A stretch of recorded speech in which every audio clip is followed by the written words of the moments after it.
What's up mga kalupok? So for today's video ay mag-stash reveal tayo ng mga fireworks na gagamitin natin mamaya sa pagsalubong ng 2024. At bago natin simulan yon, nais ko lang po magpasalamat sa inyo.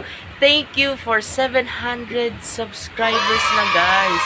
Salamat sa inyo. So sa mga bago pala sa channel ko, don't forget to subscribe on my YouTube channel. Just simply click the subscription button and hit the bell icon for more exclusive and videos updates. So, shall we start? So, yun nga po, mabilis ang stash reveal tayo ngayon kasi medyo hectic ang schedule ng lolo ng taon ninyo. So, ayan ang mga gagamitin ko sa mamaya sa pagsalubong ng 2024. So, meron tayo ditong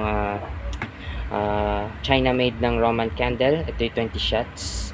Ito yung naman yung tinatawag nila na tiniwini. Ito yung maliit version ng trompilyo. Yan. So, meron tayong syempre, di na mawawala naman itong regular Roman candle kada taon. So, yan. Tapos, 5 colors ng Yanko fireworks. Ayan.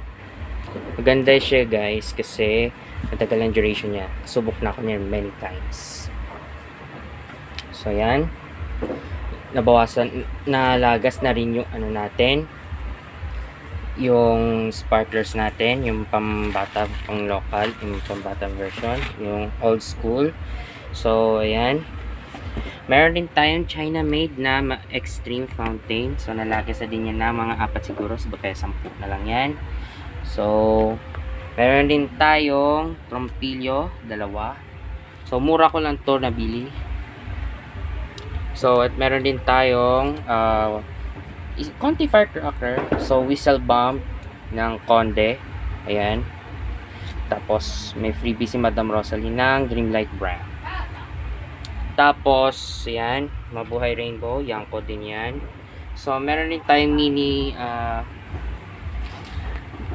aerial. 48 shots ng Volador. Catarata de Oro Silvador. At meron din naman tayong Harley Quinn. So, first time ko lang ito gagamit sa pagsalubong ng bagong taon.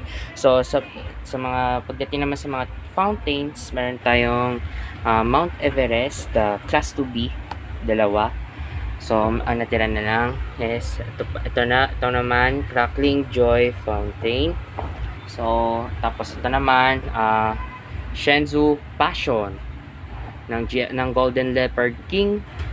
At ito naman yung Crackling Fountain naman ni Maribel Santa Ana. Ingay ng aso ko, kapatid ko, huwag kayo mag-alala.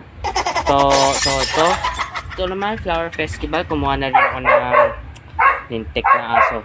3 nito. Kumuha ako ng 3 niyan. So ngayon lang tayo gagamit yan. And syempre, meron tayong, hindi tayo mawawala ng pa-aerial ng taon. So ito ngayon, first time ko gagamit ito. Dragon triple shooter, Dragon Balls ng Lebrilla Fireworks.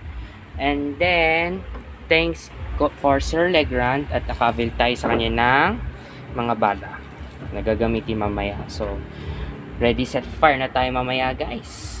Ayan. At meron din pala tayong 3-minute fountain. At mura ko lang ito nakuha kay Madam Sexabel. So, shout out kay Madam Sexabel, kay Madam Rosalie, and kay Sir Legrand sa mga nabilhan ko. Maraming salamat at nakamura ako sa inyo.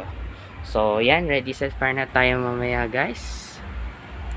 So, Happy New Year sa inyong lahat. So, mag-ingat tayo sa pagsisindi. By the way, may insert lang ako. So, kaya safe ang pagsisindi ko ng mga ito dahil gamit ko ito ngayon. So, hindi po ito sponsor pero standard baka naman. Ayan. Windproof ito. So, perfect to panindi kaya safe na safe siya. 100% safe sa pagsisindi. So, kaya ingat tayo sa pagsisindi guys. Happy New Year!